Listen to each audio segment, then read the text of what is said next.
더불어민주당은 김대중 전 대통령의 아들 김홍걸 씨를 영입했고 국민의당과 천정배 의원이 이끄는 국민회의가 통합을 선언했습니다. 급물살을 타고 있는 야권 세력의 재편 자세히 분석합니다. 황장수 미래경영연구소장, 정현정 배재대 교수, 김미연 RN서치 소장, 서양호 두문정치전략연구소 부소장 모셨습니다. 네 분 어서 오십시오. 안녕하세요. 말씀드린 대로 국민의당과 천정배 의원의 국민회의가 통합을 전격 합의했습니다. 먼저 합의문 발표 내용 들어보겠습니다. 국민회의 측 천정배 창당준비위원장과 국민의당 윤여준, 한상진 공동창당준비위원장은 다가오는 총선에서 박근혜 새누리당 정권의 압승을 저지하기 위해 양측을 통합하기로 합의하면서 아래와 같이 밝힌다. 우리는 이번 통합의 결과가 국민의 변화에 대한 기대에 부응해야 하며 정치인을 위한 통합이 아니라 국민을 위한 통합이어야 한다는 데 뜻을 같이 한다. 현 정권의 경제 실패와 민생 파탄으로 고통받는 국민에게 희망을 드리기 위해 헌법적 가치와 민주개혁적 비전을 국민의당의 정강정책에 명확히 담기로 한다. 야권의 세력 재편 말 그대로 장군, 멍군, 엎치락 뒤치락 하고 있는데 황 수사님, 이번 두 당의 통합 문재인 대표의 어떤 만회할 수 있는 반전 카드가 될까요? 어떻게 보십니까? 어쨌든 안철수 국민의당 입장에서는 이 한때 2배 정도 벌렸던 호남 광주의 지지율이 최근에 조금 추월당했다. 그렇게 보는 것이 정상이죠.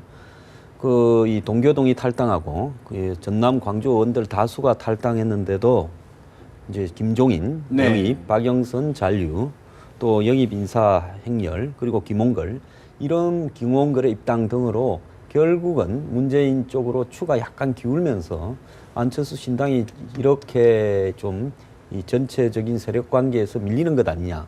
결국 야권 두 정당의 핵심은 호남 지지율을 누가 잡는가이지 그걸 이야기하지 않고 안철수 국민의당이 중도나 보수를 지향한다 이렇게 이야기되는 부분은 사실은 제가 볼 때는 가지였다 이렇게 봅니다. 네. 그렇게 봤을 때 호남 지지율을 굳건히 하는 것이 결국은 이 더민주 국민의당 사이에 제로섬 관계에서 누가 더 우위에 서는가 하는 부분이거든요. 그런 측면에서 봤을 때 천정배 의원은 오늘 안철수 의원이 가장 필요로 하고 가장 목이 말랐을 때 한마디로 이 담비와 같은 역할을 했단 말입니다. 네. 순전히 제 개인적 생각인데요. 이름을 국민의당이라고 했다면 천정배 의원이 앞으로 제가 볼 때 대표로 맞지 않겠느냐, 대표. 하나는 뭔가 양보할 왜냐하면 제가 안철수 의원이 정치를 좀 안다 하면 천정배 의원을 당 대표로 시켜야 될 거라고 봅니다. 왜? 정운찬 이 전 총리를 충청에서 영입해서 대표를 세운다. 그거는 그런다고 충청도 표가 오는 것도 아니고 지금 가장 중요한 것은 더민주 친노에 대항해서 호남 지지율을 굳건하게 하는 것. 그것이 핵심인데 그렇다면 당 대표를 호남분이 해야 되겠죠. 그런 어떤 결정적인 어떤 제시가 뭔가 있었을 거다. 천정배 의원은 소통합을 해봤자 박주선 의원이라든지 김민석, 박중영 이런 정당들과 해봤자 그것은 원 오브 댐으로 자기도 이렇게 같이 내려가는 부분인데 결정적일 때 정치적 선택을 했다. 이렇게 봅니다. 그것이 반전 카드가 된다 이렇게 보십니까? 어떻게? 그게 질문이었잖아요. 네네. 근데 사실은 최근에 국민의당이 좀 호남에서 지지율이 답보 상태에 있기 때문에 실제로 뭔가 반전할 수 있는 카드를 만들어야 되죠. 그런 차원에서 놓고 보면 지금 이제 호남에 4분 오열되어 있는 이 세력들을 어떤 방식으로 규합할 것인가에 대한 과제가 있었거든요. 제가 사실은 광주를 좀 내려가서 얘기를 들어보니까 많은 분들이 격양이 돼서 하는 얘기가 뭐냐면 당신네들 이렇게 분열돼서 뭐 하는 거냐 도대체 이런 질타의 목소리가 상당히 높게 드러나고 있어요. 그건 천정배 의원도 마찬가지고 국민의당도 마찬가지고 어찌 보면 언젠가는 해결해야 하는 그런 어떤 과제였고 이 과정을 좀 당겨서 가고 있는 건 분명히 맞는 것 같아요. 그런 차원에서 호남의 지지율 답보 상태라고 하는 것이 이렇게 이 과정을 좀 당기는데 상당히 어떤 원인이 되지 않았나라는 생각이고요. 그래서 이걸 통해서 호남이 요구해왔던 여러 가지 통합의 요구는 충족이 되는 과정으로 가기 때문에 저는 일정 부분 호남 지역에서 에서의 어떤 그 지지율 답보는 조금 반전이 될 가능성이 있다라고 전망을 하고 있고요. 또 하나는 사실은 더불어민주당이 오늘 이제 김홍걸 고 김대중 대통령의 아들 삼남을 영입을 하셨는데 사실은 그 호남이라고 하는 것은 전통 야당의 핵심적인 기반이었잖아요. 근데 더불어민주당이 사실 이 부분을 완전히 장악했다 이렇게 보기가 어려운 상황 아니겠습니까? 그 상황에서 여전히 김홍걸 그 삼남을 또 영입하면서 여전히 호남에서 자신들이 상당히 불안정하다라는 걸 다시 한번 또 반증을 해주고 있어요. 아버지의 정체성을 아들에게 전수해서 그분을 영입해서 어찌됐건 한번 이미지적으로 접근을 해보고자 하는 그러니까 이런 어떤 그 전략을 계속 구사하고 있단 말이죠. 그게 이제 호남에 어떤 방식으로 작동을 하고 국민의당이 실제로 이런 통합을 통해서 호남에게 성과물을 주고 뭐 이런 과정들이 엮이면서 제가 볼 때는 국민의당의 지지율이 그래도 조금은 더 안정적으로 앞으로 가지 않겠나. 판단할 수 있는 보고 계기는 있습니다. 될 것이다. 뭐 안철수의 반격이 시작된 건가요? 그 윤여준 창당준비위원장 선임 이후에 오랜만에 의미 있는 중진들을 영입함으로써 그 신당 행보에 좀 신뢰감을 좀 준 건 사실인 것 같습니다. 특히 호남 신당 세력 중이 많은데 그중 가장 의미 있는 세력이 천정배 국민회의 세력이었기 때문에 더더군다나 호남에서 세력 간의 그 합종 연행에 있어서는 안철수 의원이 분명 우위에 서서 하는 건 사실인 것 같고요. 다만 이 흐름이 지금 정현정 교수님이 얘기한 것처럼 이미 야권의 고정 지지층인 그 광주 호남을 놓고 4분 5일 돼서 쟁투하는 것이 과연 애초에 생각했던 야권의 지형을 확대하고 파이를 키우는 거하고 어떤 관계인지에 대한 퀘스천이고 이왕 연대 시작하신 거 독자 신당에 대해서 계속적으로 그 고집해 오신 걸 버리고 이것이 반문재인 연대가 아니라고 한다면 더 민주당과에 대해서도 야권 연대 원칙을 밝히고 넓혀나가는 그런 좋은 계기가 됐으면 좋겠습니다. 사실 김 소장님, 그다음 호남 지역에서 아까 우리 황 소장님께서 말씀 주셨지만 사실 국민의당의 지지율이 약간 흔들렸는데 이번 계기로 해서 지지율에 어떤 변화가 좀 있을까요? 저는 아까 우리 교수님께서 어느 정도 뭐 반전의 카드로 삼을 수 있다고 말씀을 하셨는데 저는 좀 약간 반대 의견입니다. 저는 반전 카드로서의 큰 시너지 효과를 못 낼 거라고 보여집니다. 왜냐하면 천정배 국민회의당은 그동안 호남에서도 지지율이 상당히 낮았었거든요. 그때 높지 않은 상태이기 때문에 두 당이 합친다 하더라도 저는 그다지 그 시너지 효과가 나지 않는다고 보여지고요. 그러니까 두 번째는 뭐냐면 결국은 안철수 의원 같은 경우는 이제 주장했던 것이 먼저 창당 후에 통합을 주장을 하셨는데 지금 이제 받아들인 거잖아요. 통합을 했어요.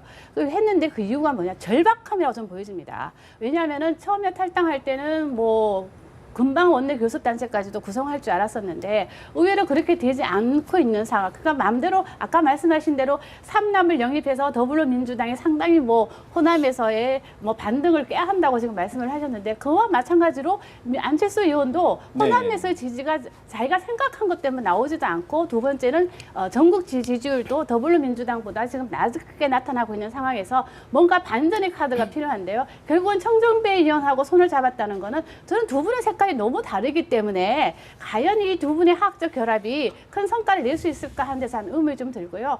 또 한 가지는 뭐냐면 그렇게 이 안철수 의원이 반전의 카드를 삼고 싶은 게 있다면 새 정치를 하면 됩니다. 본인이 주로 누누이 얘기했던 새 정치를 하시면 되는데요. 그러면 그 새 정치라는 게 뭐냐? 뭐 제가 생각할 때 호남의 많은 지지자들은 원하는 것이 뭐냐면 야권이 분열되면 안 된다고 말씀은 하시지만 그러나 마치 호남의 안철수 의원이 호남 민심을 마치 독점하고 있는 듯한 그런 말씀을 하시는 것도 저는 좀 맞지 않다고 보여지고요. 두 번째는 그렇다면 새로운 인물을 영입을 해라 이거죠. 안철수 호남의 사람들이 원하는 건 호남 유권자들이 원하는 거는 새로운 인물입니다. 그 새로운 인물을 많이 영입을 하는 것이 먼저지 천정배 의원하고 합당하는 게 먼저라 생각하지는 않습니다. 예, 뭐 그 별로 해석이 많이 다르지는 않은 것 같아요. 근데 이제 그런 걸 보셔야 될 겁니다. 이게 무슨 그 갑자기 생긴 정치 과정은 아니었다라고 제가 아까 말씀드린 것처럼 호남이 실제로 수권 가능한 야당을 요구하고 있고 또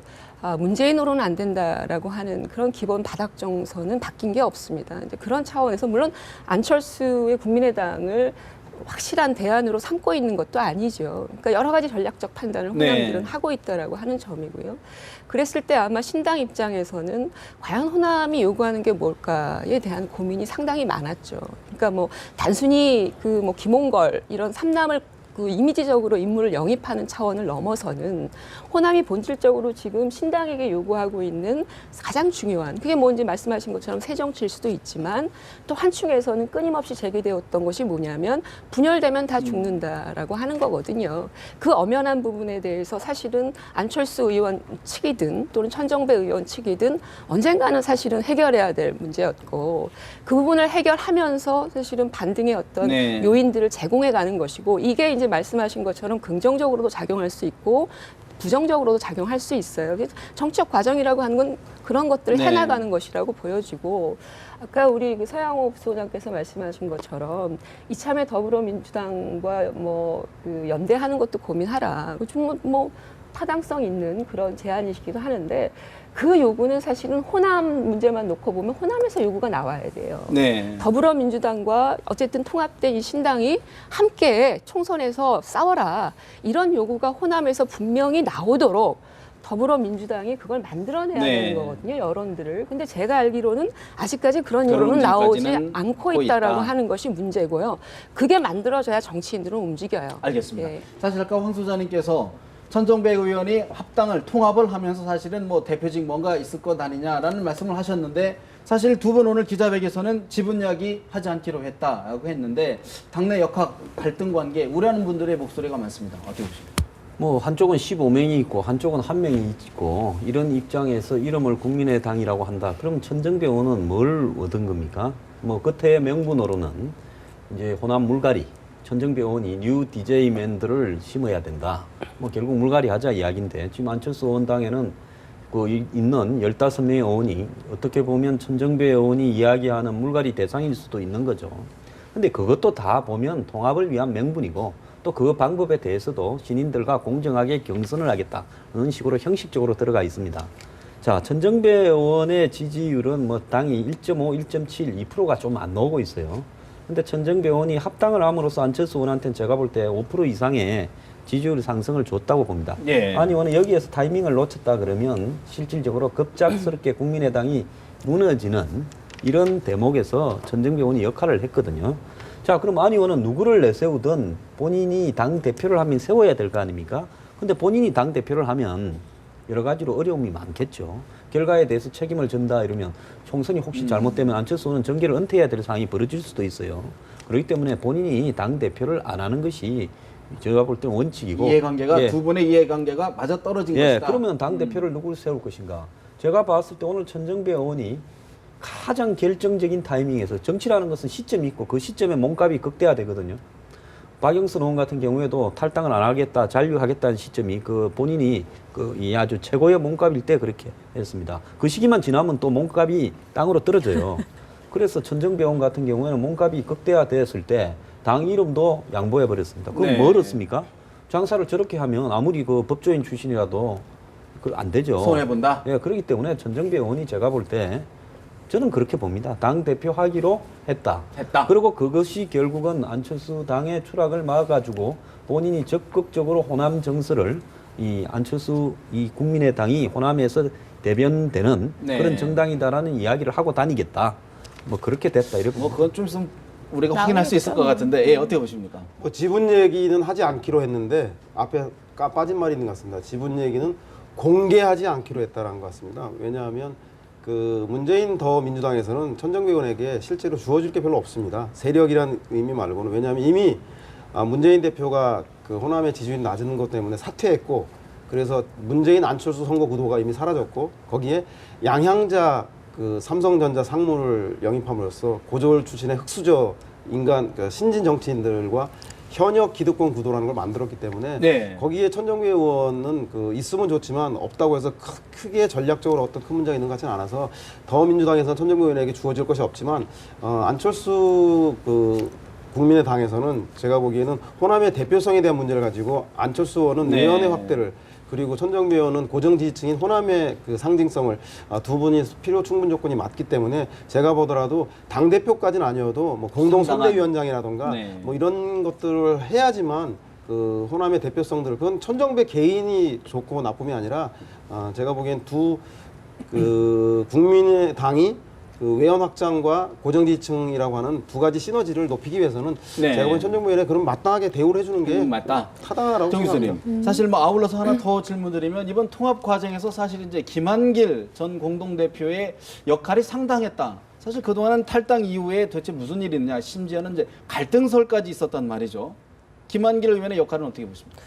김한길 의원은 이제 현역 의원이고 사실은 과거부터 뭐 천정배 의원 측과 또 얘기를 하고 또 권은희 현역 의원을 통해서 여러 가지 의사소통을 한 걸로 알고 있고요. 제가 알기로도 천정배 의원과 안철수 의원은 또 끊임없이 그 의견을 나눠왔던 사이로 알고 있기 때문에 김한길 대표가 사실은 이 당의 어떤 지금 상황에서 혼란스러운 상황에서 무언가 이 통합적 시너지를 내는 데 있어서 일정한 역할을 명확히 자임하면서 나서는 것은 저는 이 당내의 지금 혼란스러운 분위기를 추스려 가는데도 상당히 도움이 중요한 된다. 의미가 있다. 왜냐하면 지금 사실은 역할은 없고 지분만 있어요. 이 신당이 상당히 답답한 것이 뭐냐면 여러분들이 뭐 이 당의 지분 구조가 어떻게 될 거나 얘기를 하지만 신당이 사실은 지분을 나눠 가질 만큼 그렇게 지금 팔자가 좋지가 않다. 예. 결과적으로 굉장한 지금 리스크 테이킹들을 다 하고 있는 거거든요.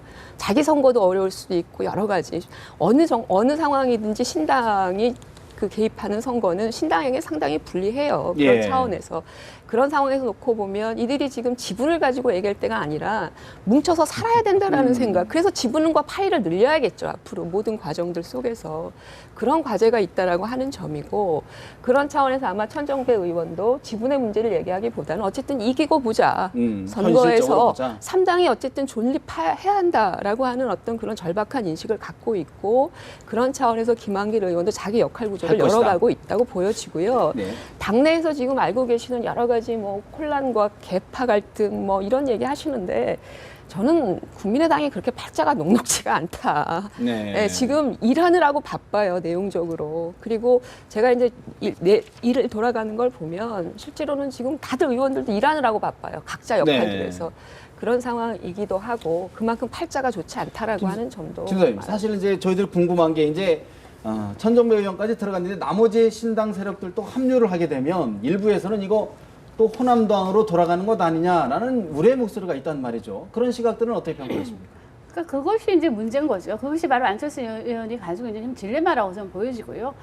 지금 아까 말씀하신 대로 지금 안철수 의원에게 야당 지지층들이 바랬던 것은 바로 안철수 의원을 통해서 외연 확대였거든요. 근데 외연 확대를 하는 데 있어서 지금 천정배 의원하고 손을 잡는 거는 그것은 또 하나 또 장애물로 저는 작용할 수 있다고 보여집니다. 그러니까 그 점에 대해서도 좀 생각을 했었어야 되는 거 아니냐. 그거 보면 어떻게 보면 우리 뭐 교수님도 계시지만 안철수 의원의 좀 행보를 보면 좀 전략도 없고 지금 다급함만 지금 보이는 게 아니냐. 그 절박함이라는 거죠. 그게 왜냐하면 원내 교섭단체를 만들어야 되는데 지금 만들지 못하는 기 때문에 지금 이런 문제가 생기는 게 아닌가 싶은데요. 지금 아시다시피 지금 탈당 위원이 지금 20명 정도 탈당을 했죠. 민주당에서. 근데 한 그런가요? 분은 이제 저 20명 새누리당, 됐군요. 예. 한 명은 새누리당에 갔어요. 네. 그러면 이제 박주선 의원, 뭐 박지원 의원 다 들어온다 하더라도 11명이에요. 한 명이 부족합니다. 이 한 명을 어디서 데리고 올지는 뭐 지금 다 생각을 해놨을까 생각은 들어요. 그럼에도 불구하고 그 11명의 대다수가 호남 출신들이라는 거죠. 호남 출신 의원. 그러면 본인들은 내가 여기 나와서 뭐 야권의 파이를 늘리고 내가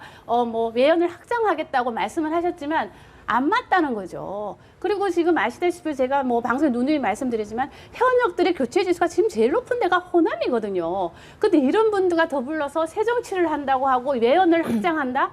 그럼 하면 지지층, 소위 말해서 안철수 의원을 지지하는 그 중도 세력에서는 혼란이 올 수도 있다는 거죠. 네. 그러니까 그런 거를 감안해 봤을 때 과연 안철수 의원의 요즘 이런 행보가 과연 이게 플러스 되는 행보를 하시는 건지 아니면 마이너스 행보를 하시는 건지 좀 약간 의문을 새 좀 정치에 듭니다. 합당한 것이냐는 아니, 의문을 그러니까 뭐 제기하셨는데. 지금 네. 안철수 저도 의원의 이야기 좀 합시다. 네. 잠깐 짧게 행보의 하시고. 문제를 떠나서 이게 호남당으로의 문제인데요. 저는 좀 생각을 달리합니다. 그러니까 우리 정당들이 사실은 더불어민주당도 어찌 보면 호남당이에요. 호남당이었고. 호남의 이제 근거를 그렇죠. 둔. 그 지역 기반을 잃었을 뿐이죠. 그리고 거기서부터 외면을 당하고 있는 것인데 자신들의 근거지라고 하는 것들이 존재하고 있고 호남이 어떤 소지역에 입각해서 이기적으로 우리에게 이득을 달라라고 이제까지 전략 투표를 해오지는 않았어요. 야당이 실제로는 호남을 근거지로 전국 정당화에 말하자면 성공을 했기 때문에 야당사가 존재하는 거거든요. 그렇다라고 하면 안철수 의원의 당이 전국 정당으로 가는 데 있어서의 출발점이 호남이 그렇게 부당한가? 네. 이걸 우리가 따져봐야 되는 거죠. 거기서 성공하지 못하면 실제로는 전국 정당화가 어려워요, 현실적으로. 그게 지금의 어떤 네. 상황이라고 하면 그게 그렇게 부당한 아니다. 일인가라고 하는 그런 점을 우리가 좀 볼 필요가 감안해야 된다. 있다라고 어차피 하는 거죠. 정당의 근거는 네. 지역을 기반으로 해야 된다라는 주장이신데 어떻게 보십니까?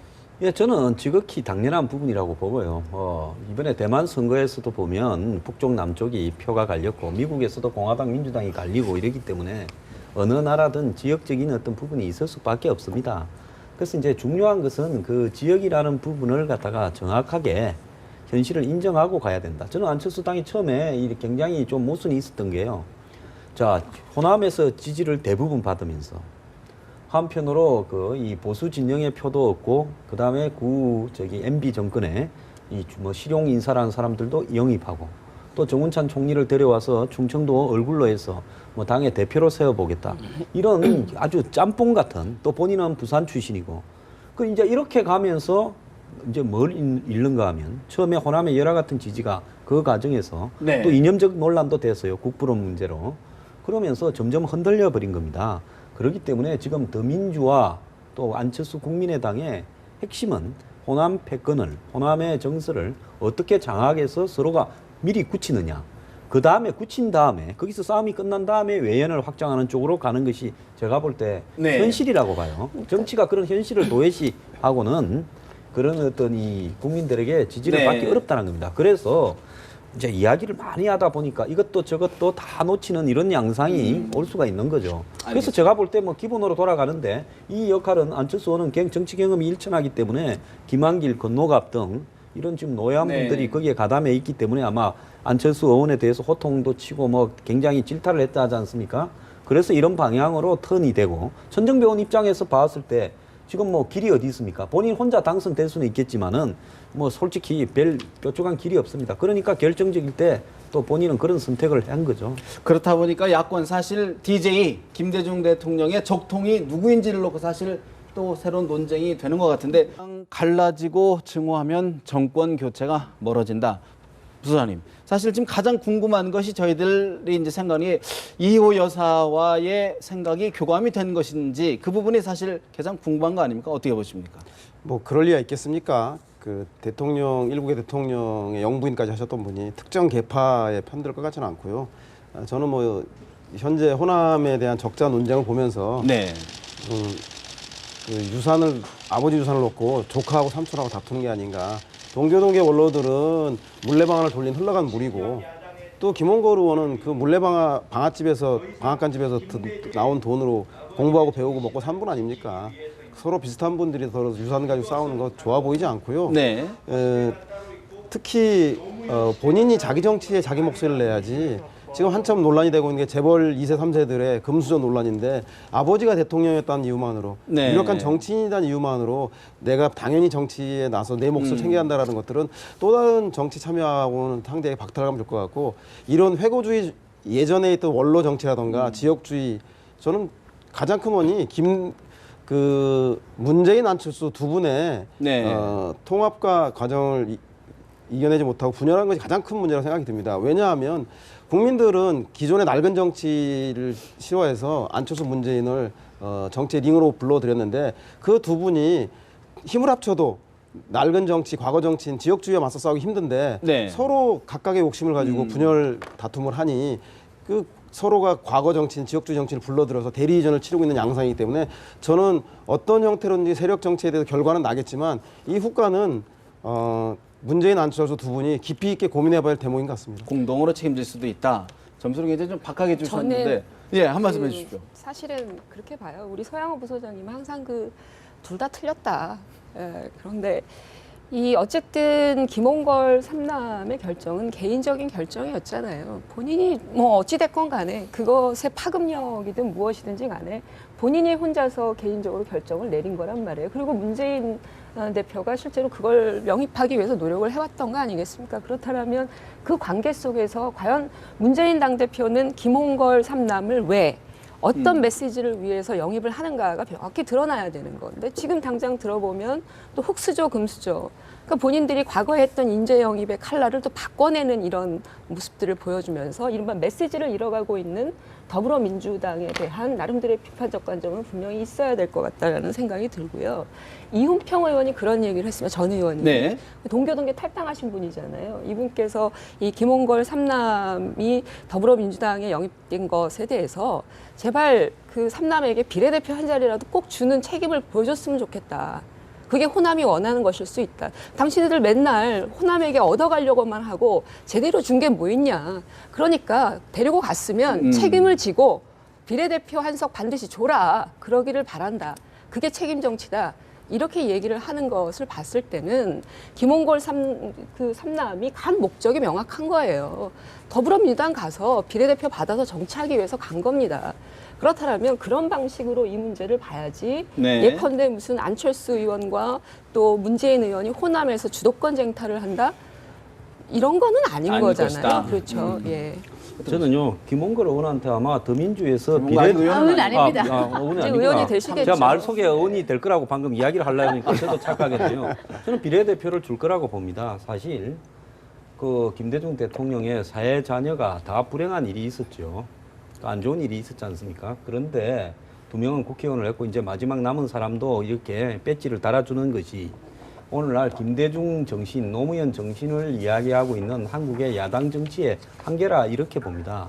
저는 DJ 정신은요, DJ가 살았던 시대에 그 필요와 과정에 의해서 형성된 것이고 DJ께서 사망하면서 끝난 걸로 봅니다. 네. 노무현 정신 또한 노무현이 대통령이 되던 그 시점, 또 되어오던 과정에서 필요했던 것이고 노무현 대통령의 사망과 더불어서 끝났다고 봅니다. 자, 지금 남아있는 사람들은 DJ 정신이나 노무현 정신을 넘어서는 미래지향적인 정치를 보여야지 언제까지 과신 누구를 데려왔으니까 우리가 호남의 핵심을 잡고 있다. 또 언제까지 또 아들을 데려왔으니까 우리가 있다. 옛날에 보면요, 옥새를 가지고 논쟁을 벌이는데 옥새라는 것이 아무리 갖고 있어봤자 옥새를 가진 쪽이 임금이 된다. 뭐 서로 이렇게 싸워도 옥새는 결국 옥일 수밖에 없는 돌이에요. 돌 하나를 들고 서로 간에 누가 정통성이 있다고 싸웠냐 하는 그런 사극에 나오는 그런 모습과 지금 저렇게 DJ 정신, 무슨 노무현 정신을 이야기하면서 측근들을 데려가는 부분이 뭐가 다를 바 있냐라는 부분에서 네. 이것이 과연 혁신이나 쇠정치를 이야기하는 사람들의 모습이냐. 천정배 의원도 그렇습니다. 뉴 DJ 정신을 개성하는 신인들을 출마시키겠다. 뭐 뉴 DJ 정신을 개성하는 신인이 어떤 신인인지 천정배 의원이 한 1분 만에 제대로 설명을 할 수 있을 거라고도 저는 안 봐요. 그렇기 때문에 이런 부분들은 굉장히 정치를 태형적으로 만들고 있는 부분이다. 저는 지역 정서가의 존재 필요성을 인정을 합니다. 하더라도요. 이제는 이 DJ 정신을 넘어서는 새로운 정신이 있어야죠. 그렇죠. 말씀 잘 네. 하셨는데 예. 호남 분들이 요구하는 건 그런 건 아닐 거예요. 그러니까 과거의 가치를 붙들고 측근과 뭐 아들까지 동원해서 호남의 민심을 얻으려고 하는 그런 얄팍한 이미지 정치에 사실은 표를 줄 거라고 저는 생각지 않아요. 호남이 어떤 지역이에요? 상당히 정치적으로 전략적이고 굉장히 센시티브한 지역인데 지금 말씀하신 것처럼 결과적으로 이번에의 더불어민주당과 국민의당의 호남에서의 제대로 된 경쟁은 인물 경쟁이 될 수밖에 없다. 아까 뭐 UDJ 플랜이라고 말씀하셨는데 실제로 천정배 의원이 어떤 의도를 갖고 얘기를 했던 간에 천정배 의원은 바로 그 부분의 키포인트를 잡은 거죠. 이른바 새로운 인물 교체, 세대 교체 이런 것들을 호남에서 이루겠다라고 하는 가치를 나름대로 갖고 있는 거거든요. 그렇다면 호남이 실제로 교체를 제대로 할 수 있는 정당에게 표를 네. 당연히 주는 거는 맞는 거예요. 그런 차원을 놓고 보면 저는 오히려 좋은 경쟁적인 구도가 형성이 된 형성됐다. 것이다. 오히려 그렇게 보고 있는 근데 거죠. 저는 좀 이해가 안 되는 게, 자, 다들 지금 공통적으로 지금 말씀하신 게 지역 정서를 기반으로 한 정당 인정을 하지만 그러나 지역 정서는 나쁘다. 거기에 대해서 매달려 있는 정치는 나쁘다고 지금 얘기하고 있잖아요. 그럼에도 불구하고 그러면 왜 안철수 의원은 호남에 가서 호남에 한풀이를 해주겠다 이런 얘기를 왜 하냐는 거죠. 호남에 뭐 지푸레기가 돼주겠다 이런 얘기를 하는 것 자체가 네. 안 맞다는 거죠. 그러다 보니까 외연 확장이 안 되는 거예요. 그러다 보니까 호남에 스스로가 호남에 갇힌다는 거죠. 야당이 정권 교체를 하기 위해서는 호남도 필요하지만 호남만으로는 안 됩니다. 그래서 그런 관점에서 봤을 때 더불어민주당이 안철수 의원에게 저는 상당히 고맙다고 생각해야 되는 대목이 좀 몇 개 있다고 보여집니다. 예. 왜냐하면 첫 번째는 일단은 탈호남화를 했습니다. 뭐 원하든 원하지 않든 탈호남화를 해서 전국 정당으로 확실히 지금 인식이 됐다는 거고요. 두 번째는 인위적인 세대 교체를 그동안 하면서 말들이 많았었는데 이번에는 정말 인위적이지 않은 세대 교체를 했다는 것이고요. 여론조사 결과를 보면 더불어민주당을 지지하는 층은 주로 20대에서 40대입니다. 그러면 당이 좀 젊어졌어야 되는데 그동안의 더불어민주당을 보면 상당히 노쇠한 느낌이 들었거든요. 그런데 이번에는 안철수 의원 때문에 당이 상당히 원하든 원치 않든 당이 상당히 젊어졌다는 걸 느낄 수 있고요. 이번에 뭐 많은 행사를 했잖아요. 콘서트장도 보면 상당히 젊은 사람들이 옛날보다 많이 왔더라는 겁니다. 그런 것을 감안해 봤을 때 더불어민주당은 어쨌든 간에 안철수 의원의 그 후폭풍을 제대로 그래도 잘 다스렸다는 점을 좀 평가를 한 반면에 안철수 의원은 처음에는 탈당하기 전에는 새정치의 기치를 들고 상당히 좀 좋은 면만 있었지만 갑자기 호남 정당으로 스스로 굴레를 지워버리고 외연확장하는 것을 스스로 좀 거부하는 듯한 그런 모양새가 저는 보면 안타깝다고 보여집니다. 뭐예요? 질문이 뭐였죠? 그러니까 지금 그 호남 민심이 정당은 지역 정당을 기반하면서 아니, 그러니까 우리 앵커께서 하신 질문이 뭐예요? 사실 기억하세요? 우리 제가 정리하겠습니다. 네. 제가 정리 좀 해주세요. 저는 뭐 문재인 대표 청와대에 있을 때 비서실장을 모셨었고 그리고 김한길 안철수 공동대표 시절에 대표실 부실장으로 두 분 모셨는데요. 웬만해야지 잘했다고 그러죠. 제가 보기에는 두 분이 87년 김대중, 김영삼 야권 분열 이후에 지역주의 정치, 그다음에 군정 연장을 시켜서 분열했던 것처럼 두 분의 지금 이런 퇴행적인 대통령 돌아가신 아들들까지 가족까지 가신까지 끌어붙이는 이런 정치는 제가 볼 때는 역대급 지역주의 의존한 정치이기 때문에 새로운 정치, 통합의 정치와 절대 인연이 없습니다. 그래서 못한 거는 과감하게 못했다라고 얘기할 줄 알아야지 그 당이 발전할 것 같습니다. 야당 정신 차려야 됩니다. 그러니까 지역주의 문제를 그게 이제 더불어민주당의 프레임인 것 같아요. 그러면서 여전히 이제 또 더불어민주당은 호남을 포기하고 아까 말씀하신 것처럼 아주 쿨하게 전국 정당으로 가고 있느냐, 그렇지 않다는 거죠. 전혀 쿨하지 않습니다. 그러니까 그만큼 정당에게는 그 기반이라고 하는 게 상당히 중요하다라고 하는 점이고 그게 현실이라고 하는 점이죠. 그러니까 그걸 저는 오히려 더불어민주당이 솔직하게 쿨하게 인정했으면 좋겠어요. 호남에게 사랑받고 싶다. 그리고 그 사랑을 돌리고 싶다. 그래서 우린 이렇게 노력한다. 그리고 이런 좋은 인물들 우린 공천에서 한번 싸워보겠다.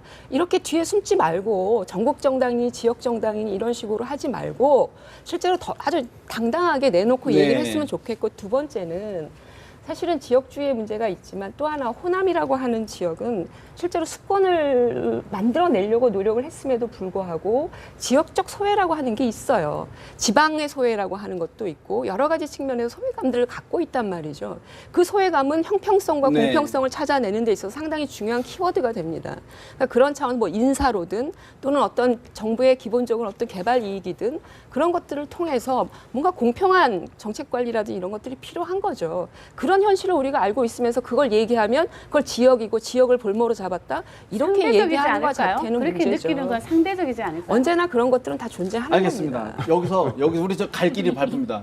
저희 계속 짚어가야 될 부분들이 많기 때문에 쭉 토론을 하면서 지금 말 못한 부분은 더 나눠서 갈 수 있을 것 같고요. 자, 우리 새누리당 이야기 좀 해보겠습니다. 이준석 새누리당 전 비대위원이 서울 노원병 출마를 선언했습니다.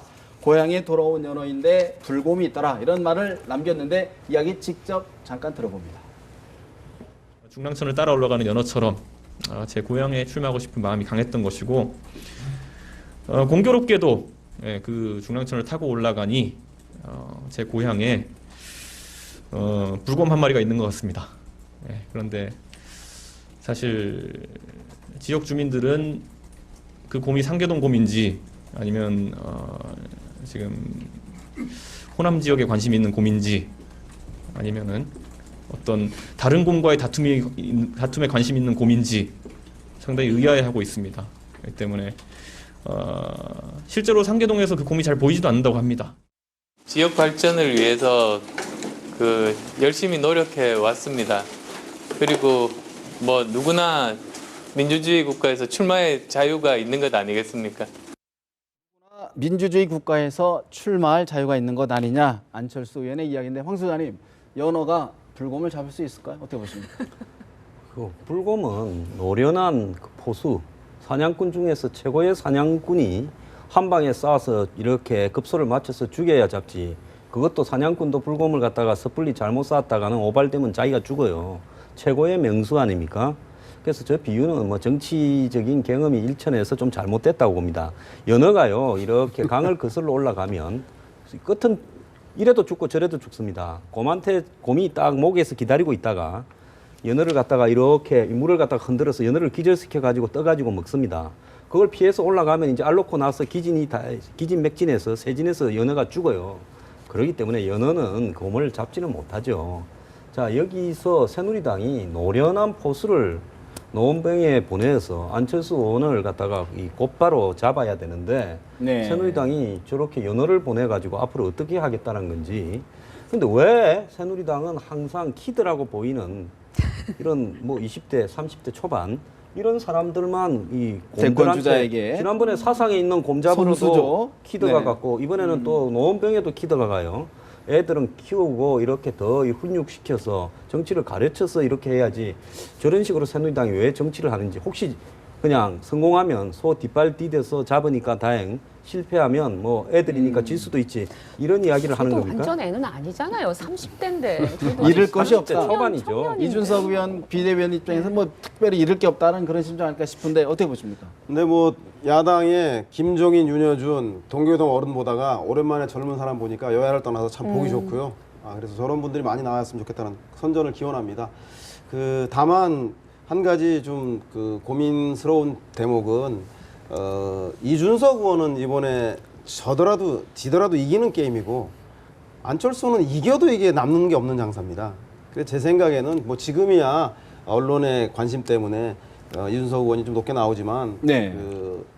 이동학 의원은 더민주당 이동학 혁신위원은 지금 당 지도부와 상의하지 않고 개인적 의사로 출마한 것 같은데 지금 야권 단일화에 시금석이 된 노원 지역이기 때문에 노원 지역이 야권 단일화가 되면 무게균형처럼 많이 기울 거거든요. 그래서 안철수 의원이 압승할 거라고 예상하는데 그때쯤 되면 경쟁하지 마시고 험지인 부산으로 내려가시는 그때쯤 부산 내려가시는 게 좋을 것 같고 이준석 의원에게 안타까운 것은 새로운 낡음을 이기는 게 좋은 건데 우리 정치 내에서 지역주의라던가 퇴행이라던가 낡은 정치인들 부패 정치인이 많은데 하필 스타성을 발휘하는 노원에서의 스타성은 있을 수 있겠지만 대권 후보가 붙는 그럼에도 불구하고 안철수가 과연 우리 세대들이 청사대의 낡은 정치인인가에 대한 부분에서는 같은 역량을 소모하고 소진하는 지켜보는 국민들의 입장에서 좀 안타까운 게 아닌가. 개인의 욕망은 이때 새로운 정치에 대한 비전은 좀 없어 보이는 그런 좀 아쉬운 결정인 것 같습니다. 그러니까 선거라고 하는 게 막판에는 결국은 이제 공학적인 뭐 계산만 남는 거 아니겠습니까? 그게 뭐 안타깝게도 뭐 현실이라고 생각이 네. 되고요. 그랬을 때 뭐 이준석 예비 후보의 입장에서는 본인이 몸값도 올리고 정치적 존재감도 좀 갖고 이럴 수 있는 지역구에 대한 욕심 당연히 있는 거 아니겠습니까? 그런 차원에서 노원병을 선택한 것에 대한 자유의사는 존중해야 된다라고 생각이 됩니다. 근데 다만 우려가 되는 것은 그런 거죠. 그러니까 지금 말씀하신 것처럼 그게 세대 효과이든 아니든 다 좋은데 사실 이준석 예비 후보를 통해서 젊은 세대들이 무엇을 투영할 건가를 저는 참 고민이 많이 돼요. 뭐 예를 들면 청년의 문제에 대해서 뭔가 새누리당에서 비대위원이든 혁신위원이든 활동을 하면서 청년에게 뭔가 희망을 주는 메시지를 가지고 새누리당에서 정치하고 선거에 나와서 한번 해보려고 하고 그렇다면 청년들이 굉장히 뭔가 힘이 될 거예요. 네. 그 과정에서 안철수 의원이 낡은 세대가 되고 구세대가 되고 그래서 선거에서 떨어질 수도 있고 이런 구도가 만들어진다면 얼마나 아름다운 선거가 되고 또 진정한 의미의 청년들에게 희망을 줄 수 있는 그런 사례로 남을 것이냐. 네. 그런데 지금 상황은 그렇지가 않다라는 거죠. 그냥 단지 안철수를 떨어뜨리기 위한 일종의 저격수적 관점을 갖고 나왔지만 청년들에게 줄 수 있는 선물이 준비되었는가. 네. 저는 그걸 좀 물어보고 알겠습니다. 싶고 그게 좀 있었으면 하는 김소장님, 바람이에요. 사실 지금 뭐 안철수 의원이 당선되는 것으로 이렇게 좀 깔고 말씀을 하시지만 사실 지금 다자대결이 되면 어부질이라는 효과도 있을 것 같은데 어떻게 보십니까? 그러니까 3자 대결 제가 일전에 한번 조사를 한 적이 있는데요. 그때 이제 뭐 3자 대결에서는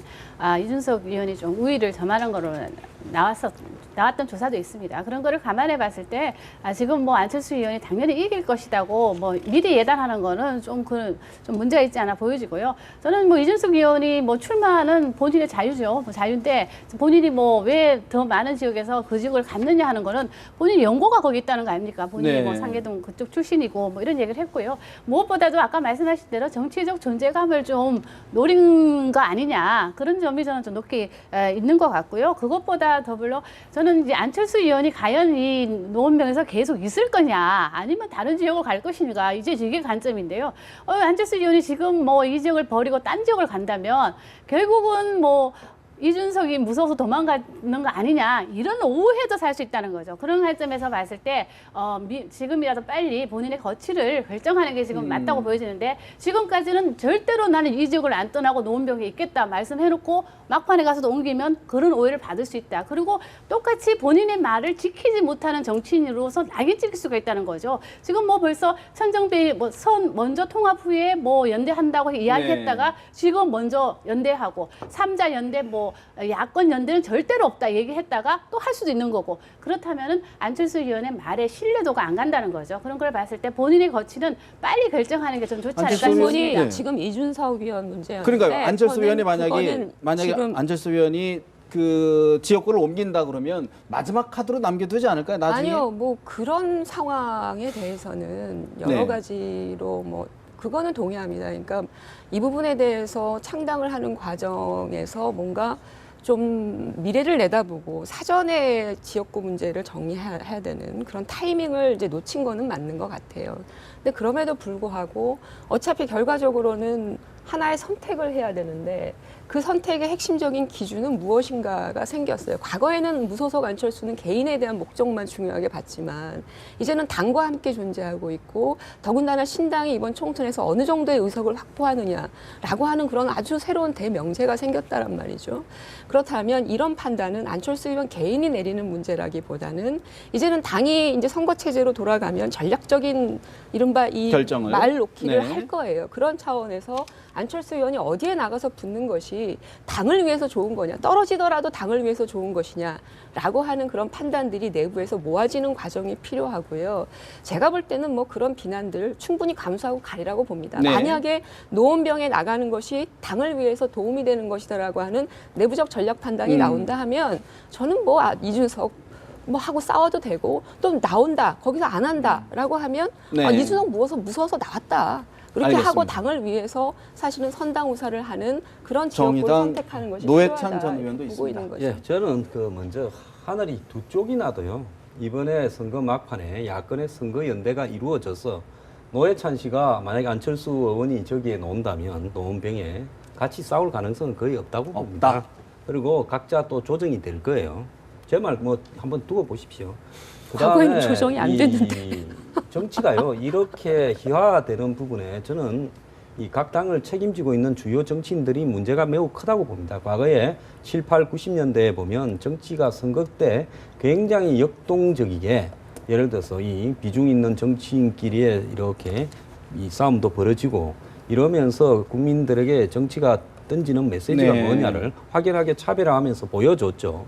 그렇기 때문에 이번에도 저는 솔직히 말하면 김무성 대표는 험지 출마를 이야기하기 전에 본인이 험지에 나가고 또 문재인 대표는 불출마를 이야기하기 전에 본인이 자기가 나와서 당을 구할 수 있는 지역에 가야 되고 안철수 의원도 솔직히 이준석 의원이 노원병에 가든 안 가든 구애받지 말고 본인이 전국 정당화를 지향한다면 부산에 가서 붙는 게 맞다고 봅니다. 예. 그런데 이런 부분들이 전부 없어져 가면서요. 불출마 이야기를 하고 남보고 험지 나가라고 하고 이러면서 정치가 아주 모양이 저는 안 좋게 가고 내가 희생을 하지 않으면서 솔직히 당에 어떻게 했든 당에 들어왔던 20대나 30대 초반 이런 사람들은 단계를 갖다가 밟아가지고 정치인으로 성장해 갈 수 있도록 소모적으로 이용하지 말아야 되는 거 아니겠습니까?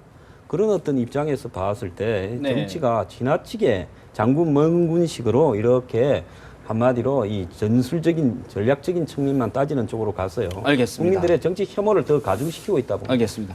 자, 이제 새누리당 사실 또 정의와 국회의장 이야기를 짚고 넘어가지 않을 수가 없는데 오늘 오후 2시에 입장을 발표했는데 불출마 선언을 했습니다. 잠시 이야기 들어봅니다.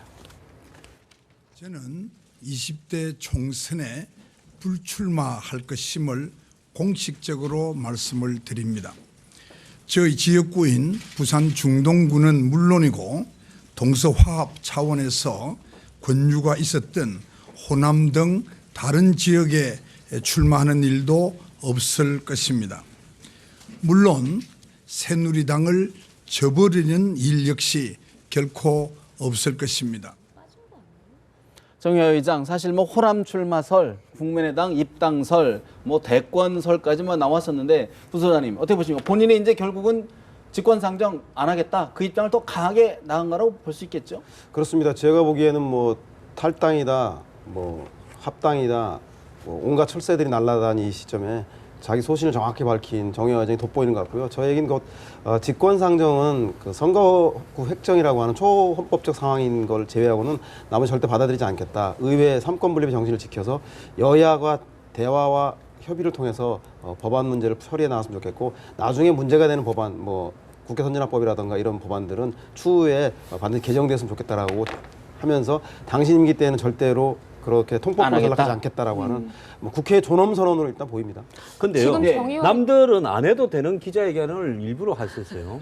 솔직히 최근에 한 20년간 국회의장을 하신 분 중에 굳이 또 정치를 출마하겠다고 하신 분이 아무도 없지 않습니까? 네. 그렇기 때문에 다른 분들은 저런 기자회견을 안 하고요. 당연히 조용히 마무리를 하고 가셔서 정계의 원로로 남으셨습니다.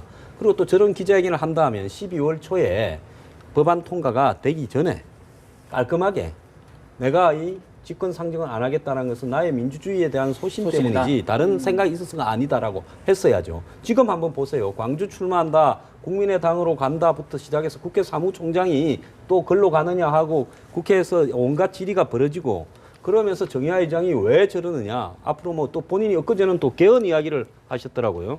이런 이야기를 다 해서 지금 새누리당 안에서 저분이 저러는 것은 다른 어떤 정치를 하고자 하는 게 아니냐라는 이런 오해까지 벌어지는 상황에서 저렇게 하는 부분은 본인이 원하는 바도 얻지 못했던 거고 국민들 앞에 뭔가 말하고 싶었던 것도 제대로 전달되지 않는 이런 결과밖에 더 되었나 이렇게 봅니다. 정의화 국회의장은 지금 소속 정당이 없죠. 무소속이죠. 무소속이고 그런 의미에서 뭐 탈당이니 오히려 복당의 문제가 걸려 있는 문제죠. 새누리당으로 들어갈 수 있느냐 없느냐 이런 문제가 걸려 있다는 점.